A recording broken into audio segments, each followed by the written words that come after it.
After the Vietnam War, elites were concerned about what they called a crisis of democracy. In fact, one of the most interesting books on this topic, or one of the most interesting books on, most of the insightful books, I think, on the modern democratic system, is called The Crisis of Democracy. It's a study, the only book-length study published by the Trilateral Commission. It's an important group put together by David Rockefeller in 1973. And it represents the more or less liberal internationalists from the three major centers of modern capitalism: the United States, Western Europe, and Japan, hence trilateral. And remember, this is the liberals. This is the group out of which Jimmy Carter and most of his administration came. What's the crisis of democracy that they're concerned with in all of the democratic societies? Well, the crisis is that during the 1960s, large groups of people who are normally passive and apathetic began to try to enter the political arena to press their demands. And that's a crisis which has to be overcome. The naive might call that democracy, but that's because they don't understand. The sophisticated understand that that's a crisis of democracy. The American spokesman, again Samuel Huntington, wrote in his report that Harry Truman had been able to govern the country with the cooperation of a relatively small number of Wall Street lawyers and bankers.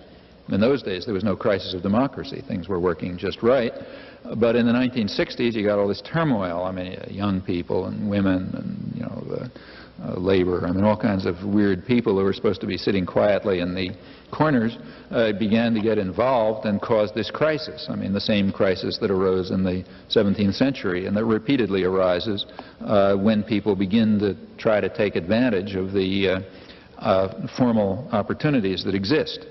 Among the terrible things that were happening during the 60s causing this crisis, they said, was that you had this group of people who they called value-oriented intellectuals.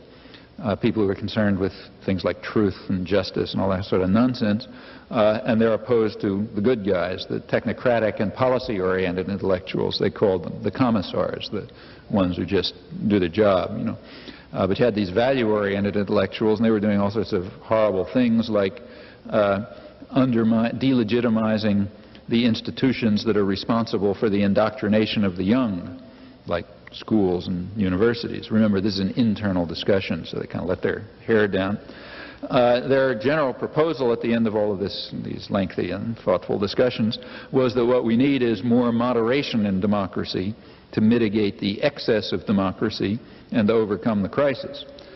In plain terms, what that means is that the public has to be reduced to their proper state of apathy and obedience and driven from the public arena if democracy is to survive in the appropriate sense, with the specialized class, the cool observers, smart guys, the technocratic and policy-oriented intellectuals, doing our job in the interests of the people who have real power.